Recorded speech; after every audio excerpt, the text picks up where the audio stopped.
Dear students, अब हम लोग देखेंगे आज के बेसिक पार्ट में कि different type of government system क्या है। इंडियन पॉलिटी के जो बेसिक्स की सीरीज चल रही है उसमें पार्ट 3 में आज हम लोग जान रहे हैं कि गवर्नमेंट सिस्टम कैसे करता है, कितने टाइप्स के होते हैं। तो आज हम लोग बात कर रहे हैं टाइप्स ऑफ गवर्नमेंट सिस्टम। दोस्तों, ये सीरीज है और ये क्विक रिवीजन सीरीज है। मैं जल्दी ही कोशिश करूंगा कि आपके पॉलिटी के सारे लेक्चर्स आपको ऑनलाइन प्रोवाइड करा दिए जाएं, और हम लोग ये पूरी तरह से कोशिश कर रहे हैं कि आपको free of cost education YouTube पे मिले, ताकि आपको कहीं और पूरे वीडियोस के लिए भटकना ना पड़े। टाइप्स ऑफ गवर्नेंस सिस्टम की बात करें तो ये 3 प्रकार की है। इसको 3 भागों में आप डिवाइड कर सकते हैं। जो इसमें पहला भाग होता है नंबर 1, इसमें कहते हैं शासन में कितने व्यक्ति शामिल हैं। तो शासन में शामिल व्यक्तियों की संख्या के आधार पर शासन में शामिल व्यक्ति कितने व्यक्ति हैं जो शासन में शामिल हो रहे हैं, मतलब उनकी संख्या के आधार पर। अगर इसके बेसिस पे देखा जाए तो इसको भी 3 पार्ट्स में डिवाइड करते हैं। जो पहला पार्ट होता है जिसे हम लोग बोलते हैं मोनार्कियल सिस्टम या राजतंत्र, इसको हम लोग बोलते हैं मोनार्कियल सिस्टम या राजतंत्र, या इसको आप डिक्टेटरशिप भी कह सकते हो, या इसको आप डिक्टेटरशिप या तानाशाही भी कह सकते हो। ठीक है, क्योंकि यहां पर मोनार्कियल सिस्टम में एक बंदा होता है, वही पूरी गवर्नमेंट को सिस्टम का कंट्रोल करता है। 1 पर्सन है जो इसको कवर करता है, या फिर कोई ग्रुप। डिक्टेटरशिप में हो सकता है कोई ग्रुप उसको कंट्रोल कर रहा हो। ठीक है, दूसरी बात मोनार्की के बाद एक होता है ओलिगोक्रेसी। ओलिगोक्रेसी, अगर ओलिगोक्रेसी की बात करें तो इसको हिंदी में बोलते हैं बेटा अल्पतंत्र। ये अल्पतंत्र होता क्या है? अगर इसकी बात करें तो अल्पतंत्र नाम ही है एक छोटा सा स्मॉल ग्रुप उस पूरी सत्ता पे, उस पूरी राजनीतिक तंत्र पर हावी होता है। और जो तीसरा प्रकार है इसमें, उसे बोलते हैं डेमोक्रेसी। आप इंडिया में रह रहे हैं तो डेमोक्रेसी को अच्छे से समझ रहे होंगे। डेमोक्रेसी मतलब यहां पर पब्लिक का शासन होता है, यहां पर इनडायरेक्टली पब्लिक रूल करती है। तो शासन में शामिल व्यक्तियों की संख्या के आधार पर ये कुछ इतने पार्ट हो जाएंगे। अब जो दूसरा प्रकार है इसको बोलते हैं शासन की वैधता के स्रोत के आधार पर, कि शासन को वो वैधता या लीगेसी कहां से मिल रही है, कहां से उसका वो लीगल स्टेटस आ रहा है कि शासन की वैलिडिटी मिल रही है। तो दूसरा होता है वैधता के आधार पर, या कह सकते हो वैधता का स्रोत क्या है, किसने कहा है कि लीगैलिटी है, उसको लीगैलिटी कहां से मिल रही है। तो कई प्रकार की होती है। वैधता के स्रोतों के आधार पर भी इसको कई पार्ट में बांटा गया है। मोस्टली ये 4 प्रकार की होती है। इसमें जो नंबर 1 है वो है थियोक्रेसी। थियोक्रेसी को बच्चों बोलते हैं धर्मतंत्र। थोड़ा ध्यान से देखना है क्योंकि बेसिक बहुत इंपॉर्टेंट है। ये वर्डिंग बहुत परेशान करती है। जैसे आप इसका एग्जाम्पल दे सकते हो, तिब्बत में जो सरकार काम करती थी, ठीक है, तिब्बत में, या वेटिकन सिटी में, यहां पर धर्म का शासन है, थियोक्रेसी। दूसरा होता है मोनार्की। मोनार्की की हम लोग बात कर चुके हैं। राजतंत्र की हम लोग बात कर चुके हैं। तीसरा होता है अरिस्टोक्रेसी। एरिस्टोक्रेसी को बोलते हैं कुलीन तंत्र। एरिस्टोक्रेसी को क्या बोलते हैं? कुलीन तंत्र बोलते हैं। जैसे आप एंशियंट यूनान वगैरह, रोम वगैरह है ना, एंशियंट रोम, प्राचीन रोम में जो शासन हुआ करता था वो कुलीन तंत्र पर आधारित था। और जो चौथे प्रकार का होता है लीगेसी का, उसको बोलते हैं डेमोक्रेसी। और इसकी वैधता का स्रोत क्या है? इसको जो पावर मिलती है वो पब्लिक से मिलती है। ठीक है, तो वैधता के स्रोतों के आधार पर ये है। अब संविधान के आधार पर भी हो सकता है, शासन प्रणाली के संविधान के आधार पर। तीसरा जो है वो है संविधान के आधार पर, तीसरा प्रकार है। और अगर इसको डिवाइड करें तो 2 प्रकार का होता है। या तो वो कॉन्स्टिट्यूशनलिज्म होगा, यहां पर कॉन्स्टिट्यूशनलिज्म होगा, या फिर नॉन कॉन्स्टिट्यूशनल होगा। नॉन कॉन्स्टिट्यूशनल होगा, मतलब संविधान सम्मत होगा या फिर संविधान से असम्मत होगा। तो यहां पर डिक्टेटरशिप वगैरह आ जाएगी। तो यहां पर डिक्टेटरशिप का एग्जांपल हम आराम से इसमें रख सकते हैं। तो वैधता के टाइप्स ऑफ गवर्नमेंट सोर्स के आधार पर, शासन में शामिल व्यक्तियों के आधार पर, या फिर वैधता के स्रोत के आधार पर, या संविधान के आधार पर गवर्नमेंट के टाइप्स होते हैं। अब हम लोग चूंकि डेमोक्रेसी में रह रहे हैं तो बहुत इंपॉर्टेंट है, हमें समझना होगा डेमोक्रेसी को। ये डेमोक्रेसी कितने प्रकार की होती है, डेमोक्रेसी है क्या, व्हाट इज डेमोक्रेसी। तो डेमोक्रेसी के लिए जो आधार है या जो बेस है वो कहाँ से मिल रहा है। तो चलिए हम लोग जानते हैं डेमोक्रेसी कितने प्रकार की होती है। Types of democracy. चूंकि हम लोग इंडिया में रह रहे हैं तो हम लोग सोचते हैं कि यही डेमोक्रेसी, हाँ डेमोक्रेसी का एक रूप है, लेकिन डेमोक्रेसी को कई पार्ट्स में यहां पर डिवाइड किया गया है। जैसे जनता और शासन के संपर्क के आधार पर एक डेमोक्रेसी होती है। अगर इसको एक पार्ट में बांट लें कि जनता और शासन का संपर्क कैसा है, पब्लिक और एडमिनिस्ट्रेशन का कॉन्टैक्ट कैसा है, जनता और शासन का संपर्क कैसा है, अगर इस बेस को लिया जाए तो इसके बेसिस पर डेमोक्रेसी दो प्रकार से हो सकती है। एक हो सकती है डायरेक्ट डेमोक्रेसी, जिसे बोलते हैं प्रत्यक्ष लोकतंत्र, और दूसरी हो सकती है इनडायरेक्ट डेमोक्रेसी, जिसको बोलते हैं अप्रत्यक्ष लोकतंत्र। अब जो डायरेक्ट डेमोक्रेसी है, अगर आपको इसको देखना हो तो इस समय इसका बेस्ट एग्जांपल है छोटे देश, खासतौर पर स्विट्जरलैंड। आपको याद रखना है, आपको स्विट्जरलैंड के बारे में समझना है कि वहां पर डायरेक्ट डेमोक्रेसी है। हम लोग बात करेंगे कि स्विस कॉन्स्टिट्यूशन में आगे क्या है। फिलहाल हम लोग बात करते हैं इनडायरेक्ट डेमोक्रेसी का। इनडायरेक्ट डेमोक्रेसी का मतलब होता है रिप्रेजेंटेटिव, प्रतिनिधि के बेसिस पर जो हो रहा है, रिप्रेजेंटेटिव डेमोक्रेसी। अब रिप्रेजेंटेटिव डेमोक्रेसी मतलब हम लोग, जैसे इनडायरेक्ट डेमोक्रेसी, इसका एग्जांपल है इंडिया। अब इंडिया है या फिर ब्रिटेन है, तो ये क्या है, ये रिप्रेजेंटेटिव डेमोक्रेसी। पब्लिक अपने लिए अपना प्रतिनिधि चुन लेती है, हम अपना विधायक या सांसद चुन लेते हैं और उसके बेसिस पर हमारा शासन चलता है, और वो हमारे लिए क्या कर देते हैं, हमारा प्रतिनिधित्व लेके वो संसद में या विधानसभा में जाके हमारे लिए काम करते हैं।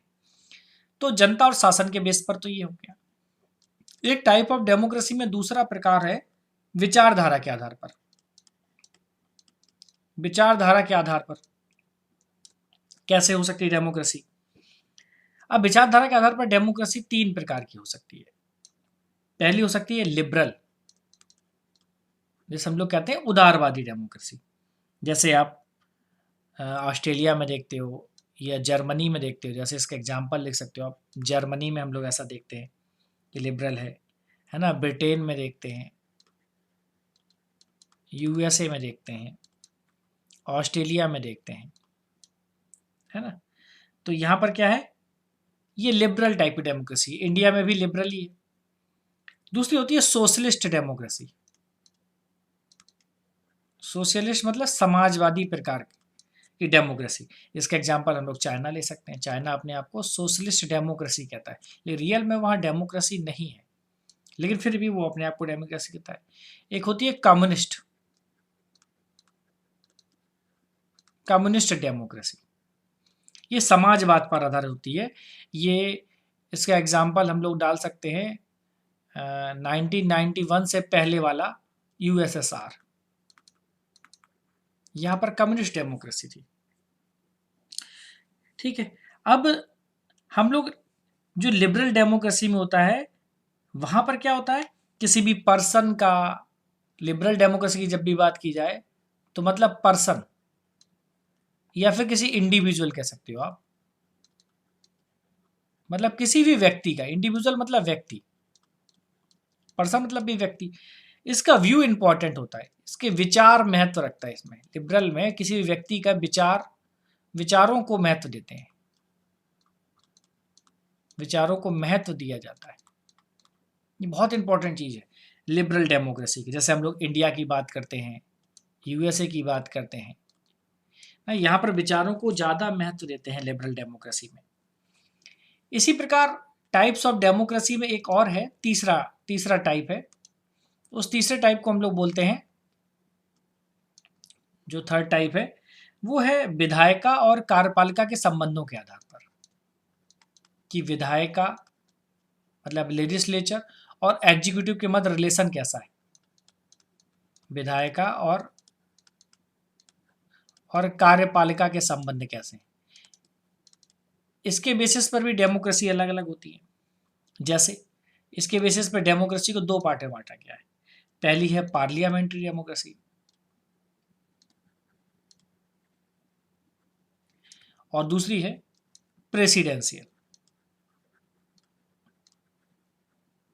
पार्लियामेंट्री मतलब संसदीय प्रकार की, और प्रेसिडेंशियल की अगर बात हो रही हो मतलब राष्ट्रपतीय प्रकार की।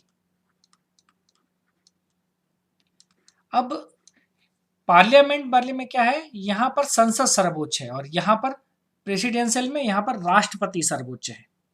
इसको हम लोग आगे जाके देखेंगे कि पार्लियामेंट्री सिस्टम और प्रेसिडेंशियल सिस्टम कैसे काम करता है।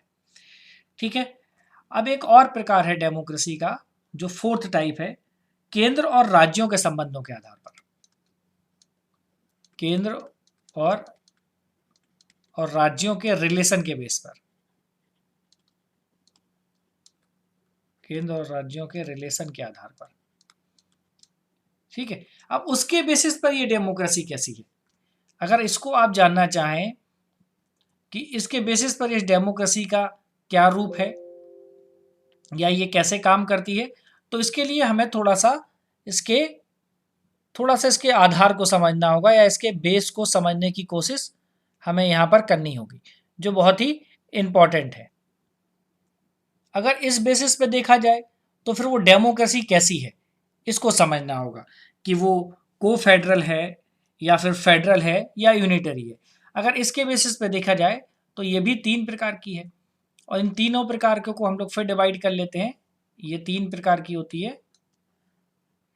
पहली है जिसको हम लोग ने आपको बताया को फेडरल। को फेडरल को मतलब हम लोग बोलते हैं परिसंघात्मक।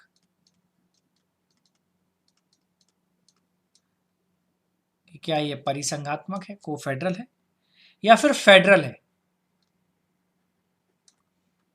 मतलब संघात्मक है, या फिर यूनिटरी है जिसको हम लोग बोलते हैं एकात्मक है। अब एग्जाम में इसके क्वेश्चंस इंपॉर्टेंट है कि कहां पर को फेडरल सिस्टम है, कहां पर फेडरल सिस्टम है, कहां पर यूनिटरी सिस्टम है। तो ऑब्जेक्टिव में ये बहुत इंपॉर्टेंट होता है, तो आपको समझना है।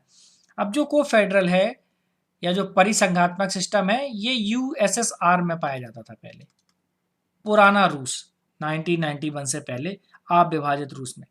लेकिन फेडरल का जो स्ट्रक्चर है ये कहां पर मिलता है, इसका एग्जाम्पल आपको याद रखना है। सबसे बड़ा एग्जाम्पल है फेडरल सिस्टम का यूएसए। यूएसए के अलावा और क्या क्या हो सकता है, स्विट्जरलैंड इसका एग्जाम्पल है, जर्मनी, यहां पर फेडरल स्ट्रक्चर है। ठीक है, इसी फेडरल स्ट्रक्चर में इंडिया भी शामिल है। तो इंडिया में फेडरल टाइप की मतलब राज्यों को भी अधिकार दिए गए हैं और केंद्र के पास भी अधिकार है, हम लोग उसके बाद में बात करेंगे। अब अगर यूनिटरी की बात करी जाए, ठीक है, अब अगर देखो यूनिटरी की बात करें तो इसका सबसे बड़ा एग्जांपल है ब्रिटेन। ब्रिटेन में संसद सर्वोच्च है, यहां पर क्या है, संसद सर्वोच्च है। यहां पर न्यायपालिका का भी वो रोल नहीं है जो भारत में है। ठीक है, तो अब फेडरल और यूनिटरी में थोड़ा सा डिफरेंस है। अगर हम इसको समझना चाहते हैं कि फेडरल और यूनिटरी में क्या डिफरेंस है, तो देखिए फेडरल में एक वर्ड इस्तेमाल होता है कि इंडस्ट्रिक्ट यूनियन ऑफ इंडिस्ट्रक्टिव स्टेट्स, मतलब अविनाशी राज्यों का अविनाशी संघ। यहां पर होता है अविनाशी राज्यों का अविनाशी संघ, फेडरल में इस्तेमाल करते हैं। ठीक है, लेकिन जब यूनियन, इंडिया में हम लोग यूनियन की बात करते हैं, इंडिया में क्या है, यूनियन है। फेडरल की जगह हमने एक वर्ड का इस्तेमाल किया, यूनियन। तो यहाँ पर हम लोग क्या कर सकते हैं, मतलब यूएसए में राज्यों की जो है ना सीमाएं परिवर्तित नहीं होंगे, जो राज्य हैं वही रहेंगे, उनका कभी विनाश नहीं होगा, है ना। और जो यूएसए है, जो पूरा देश है, उसका भी विनाश नहीं होगा। तो मतलब अगर 50 राज्य तो 50 ही रहने वाले हैं वहाँ पर, और इनका जो संघ है वो यूएसए कहलाता है। इसी प्रकार भारत में क्या है, भारत में है कि राज्यों का तो विनाश हो सकता है, विनाशी राज्यों का अविनाशी संघ। राज्यों की सीमा में, नाम में बदलाव हो सकता है। देखिए कितने राज्य बने, उत्तर प्रदेश से हट के उत्तराखंड बना, है ना, मध्य प्रदेश से हट के छत्तीसगढ़ बना, बिहार से हट के झारखंड बना, और भी बहुत सारे राज्य। महाराष्ट्र से हट के, जो पहले महाराष्ट्र मुंबई हुआ करता था, वो महाराष्ट्र और फिर बाद में गुजरात बन गया। तो इस प्रकार राज्यों का तो विनाश हो रहा है, तो विनाशी राज्यों का अविनाशी संघ,